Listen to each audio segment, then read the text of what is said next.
और बड़ी खबर इस वक्त की और आज की, जो कि ऐतिहासिक भी होने वाली है। केंद्र सरकार आज संसद में वन नेशन वन इलेक्शन यानी एक देश एक चुनाव विधेयक पेश करने जा रही है। और इस बिल को आज दोपहर 12 बजे केंद्रीय कानून मंत्री अर्जुन राम मेघवाल लोकसभा में पेश करेंगे। वहीं दिल्ली, जम्मू कश्मीर और पुडुचेरी के लिए अलग से एक बिल पेश होगा। इस बिल की कॉपी सांसदों को सर्कुलेट कर दी गई है और विपक्ष लगातार एक देश एक चुनाव का विरोध करती आई है। ऐसे में साफ समझा जा सकता है कि लोकसभा में आज की कार्यवाही हंगामेदार रहने वाली है।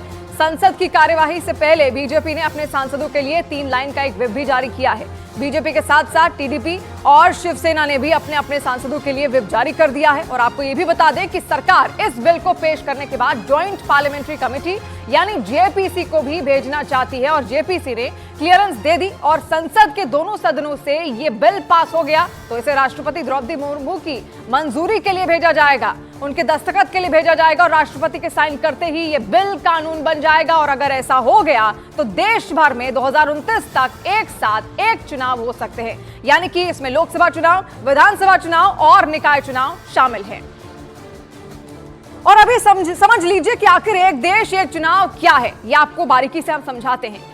एक ही बार लोकसभा और सभी विधानसभाओं के चुनाव की योजना इसमें बनती हुई दिखेगी। मतदाता एक ही दिन लोकसभा और विधानसभा के लिए वोट डालेंगे।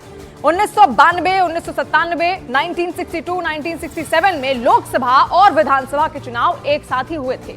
1968 और 1969 में कई विधानसभाएं समय से पहले ही भंग कर दी गई। साल 1970 में लोकसभा भी भंग कर दी गई थी।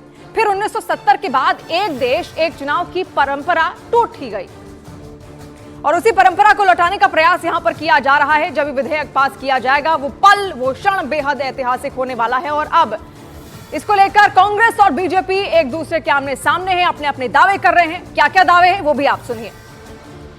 देखिए, सरकार ने यह फैसला मोदी जी ने के नेतृत्व में किया है और बिल्कुल सही है। देश में जो चुनाव हो रहे हैं वो पूरे 5 साल जब चुनाव चलते हैं तब कोड ऑफ कंडक्ट लगता है, पैसा भी अधिक से लगता है और ठीक है, राजनीतिक हालात हर स्टेट में अलग हो सकते हैं। सवाल ये है कि वन नेशन वन इलेक्शन हो जाएगा तो काम करने में उसकी बहुत ही उसमें फ़ायदा होगा, पैसे की बचत भी होगी और मैं समझता हूँ देश के हित में होगा। तो ऐसा है कि फेडरल नेशन में जहाँ की उसका जो स्ट्रक्चर है स्टेट का, हमारे देश का, वो फेडरल है। और फेडरल का मतलब है कि हर स्टेट की अपनी अलग असेंबली है और हर असेंबली का एक फिक्स टेन्योर है। उस फिक्स टेन्योर के अंदर कैसे कम आप करोगे, कैसे ज़्यादा करोगे, ये हमें कुछ इसकी जो जब तक कि उनका प्रपोजल ना देख ले तब तक कुछ।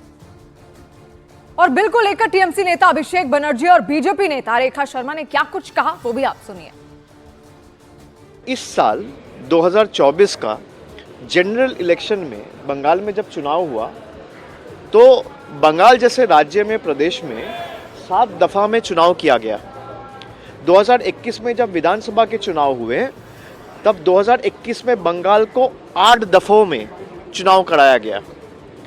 तो जो एक राज्य में ऐसा ही आप अगर देखेंगे तो 2 महीना पहले, 1 महीना पहले झारखंड में जब चुनाव हुआ, झारखंड जैसा एक प्रदेश में आपने 2 दफा में चुनाव करवाया। जो एक छोटा सा राज्य में 2 दफा में, 7 दफा में, 8 दफा में चुनाव करवा रहे, तो कहाँ से 140 करोड़ का देश में 1 दफा में चुनाव कराने की बात करते हैं। देखिए, बहुत इम्पोर्टेंट बिल है और ये देश को बहुत सारा पैसा, बहुत सारा रिसोर्सेज, आर्म्ड फोर्सेस, सबका टाइम वेस्टेज जो होता था वो बचाएगा।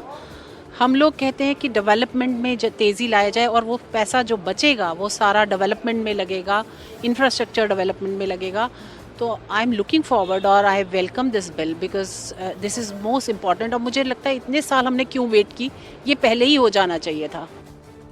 जहां प्रमोद तिवारी ने सरकार को तानाशाही वाली सरकार कहा तो सीपी जोशी बिल को विकसित भारत से जोड़कर देख रहे हैं। क्या कुछ कहा सुनिए।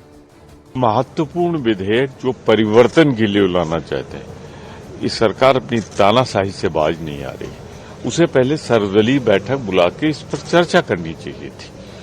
और ऐसे भी आज है वन इलेक्शन वन नेशन, फिर होगा वन नेशन वन पार्टी और फिर होगा वन नेशन वन लीडर। तो जो मंसूबे हैं उनको हम कभी पूरे नहीं होने देंगे। संविधान में संशोधन करना पड़ेगा। कहां से लाएंगे 2/3 बहुमत?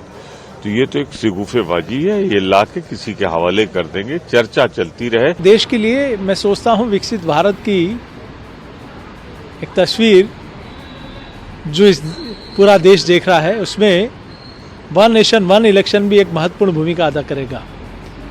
One nation one tax, one nation one ration, और ऐसे ही वन नेशन वन ग्रिड से लेकर अनेक ऐसे काम हुए हैं जो कहीं न कहीं विकसित भारत की यात्रा को आगे बढ़ाने का काम कर रहे हैं। और वन नेशन वन इलेक्शन भी इसमें अपनी महत्वपूर्ण भूमिका निभाएगा।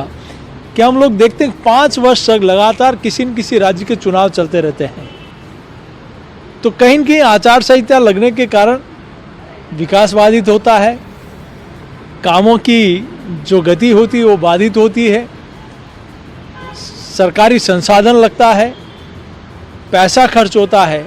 इन सारी चीज़ों पर कहीं न कहीं कमी आएगी।